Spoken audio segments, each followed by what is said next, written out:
एक छोटा सा गांव जिसका नाम था बरगदपुर। गांव छोटा सा था, लेकिन उसके चारों ओर फैले जंगल बहुत ही पुराने और रहस्यमय थे। लोग कहते थे उन जंगलों में रात के समय हवा भी अजीब आवाज में बहती है। इस गांव में रहता था रघु, एक सीधा सादा और भोला इंसान। ना ज्यादा बोलना, ना किसी से झगड़ा। दिन रात खेत में काम करता और रात को अपनी पुरानी मिट्टी के घर में अकेले रहता। रघु की सबसे बड़ी आदत थी कि रघु हर किसी की मदद करता, चाहे वो इंसान हो या कोई अनजाना। एक रात तेज हवा चल रही थी। दरवाजे के बाहर रखी लालटेन अचानक बुझ गई। रघु ने दरवाजा खोला। बाहर कोई नहीं था, लेकिन जमीन पर चावल के दाने रखे थे, जैसे कि किसी ने जानबूझकर एक नक्शा बनाया हो। रघु ने सोचा शायद कोई भूखा होगा। अगली रात रघु के सपनों में एक औरत दिखी। सफेद साड़ी, खुले बाल और आंखें बहुत गहरी। वो औरत कुछ भी नहीं बोल रही थी, बस उंगली से जमीन की तरफ इशारा किया। इतने में ही रघु की नींद टूट गई। पसीने से भीगा हुआ भागता बाहर गया तो देखा घर के बाहर किसी के पैरों के निशान पड़ी हुई थी। और अजीब बात ये थी कि पैरों के निशान उल्टे पड़े हुए थे। सुबह सुबह उठकर रघु एक बूढ़ी काकी के पास गया। उसने उस बूढ़ी काकी को सारी बात बताई। उस बूढ़ी काकी का चेहरा सारी बात सुनने के बाद पीला पड़ गया। उन्होंने धीरे आवाज में बोला, बेटा, अगर कोई बिना बोले रास्ता दिखाए तो समझ लेना वो इंसान नहीं होती। रघु उन बूढ़ी काकी के बात सुनकर जोर जोर से हंसने लगा। काकी ने सिर्फ इतना कहा, हंस मत, आज रात दरवाजे पर तू दिया मत जलाना, फिर तुझे सब पता चल जाएगा। रघु ने उन बूढ़ी काकी की बात नहीं मानी। रात के ठीक 12 बजे दरवाजे पर खटखट हुई।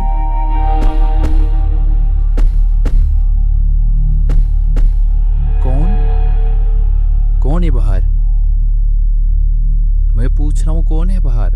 रघु ने पूछा, लेकिन बाहर से कोई आवाज नहीं आई। जैसे ही उसने दरवाजा खोला तो एक ठंडी हवा का झोंका आया और कान के पास किसी के फुसफुसाने की आवाज। रघु के रोंगटे खड़े हो गए। दरवाजे के सामने अब कोई खड़ा था। सफेद साड़ी, बाल चेहरे से ढके हुए। वो औरत धीरे से बोली, जो दिया जलाता है वही रास्ता दिखाता है। रघु ने एक कदम आगे बढ़ाया और उसी पल दिया अपने आप ही बुझ गया। चारों तरफ अंधेरा, सिर्फ उसकी सांसों की आवाज आ रही थी और उस औरत की हल्की हंसी। अंधेरे में धीरे धीरे रघु की आंखें अव्यस्त होने लगी। दिया भी बुझ चुका था, लेकिन उस औरत की आंखों से हल्की सी लाल चमक दे रही थी। रघु ने कांपती आवाज में पूछा, तुम कौन हो? उस रात वो कुछ बोले बगैर वहां से अदृश्य हो गई।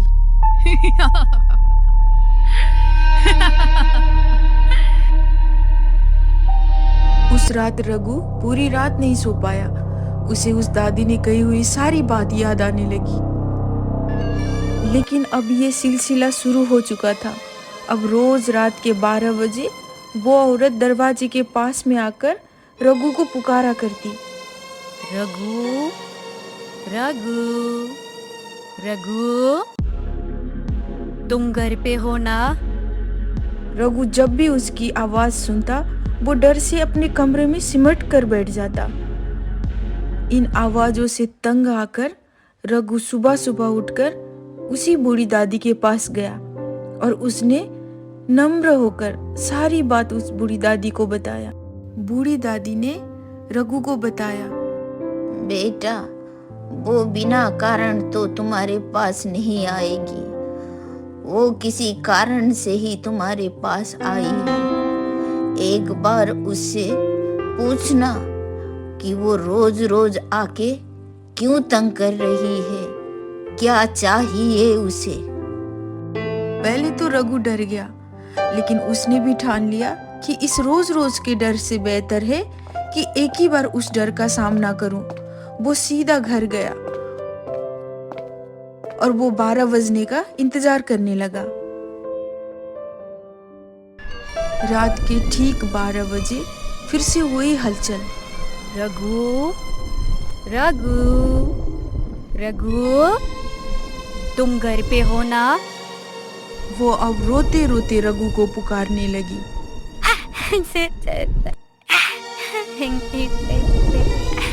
रघु, रघु, रघु। जब वो रोते रोते रघु को पुकारने लगी तो रघु बाहर निकल आया और वो चिल्ला के पूछने लगा, आखिर क्या चाहिए तुम्हें मुझसे?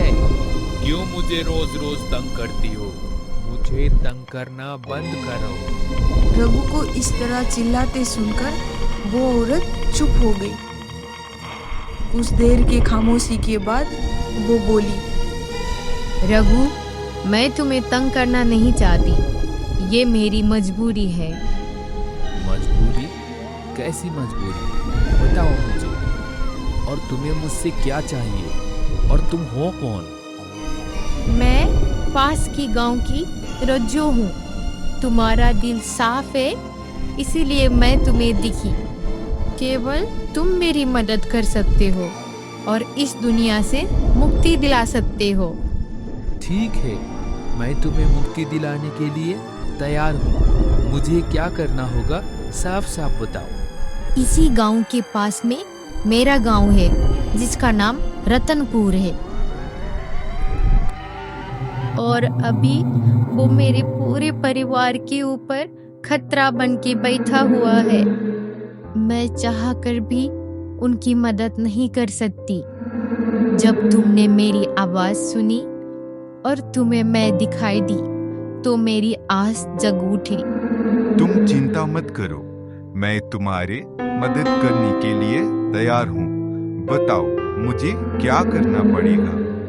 मैं बस इतना चाहती हूँ कि तुम मेरे पिताजी के घर जाके उन्हें सारी सच्चाई बता दो।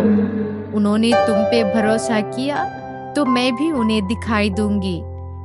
दूसरे दिन सुबह होते ही वो रज्जो के गांव चला गया और वहां जाके रज्जो के पिताजी से मिला। उसने सारी बातें बताई। उसकी बातें सुनकर रज्जो के पिताजी रोने लगे और रज्जो को पुकारने लगे, हे भगवान, मैंने ये क्या अनर्थ कर दिया। मेरी बेटी अब इस दुनिया में नहीं है।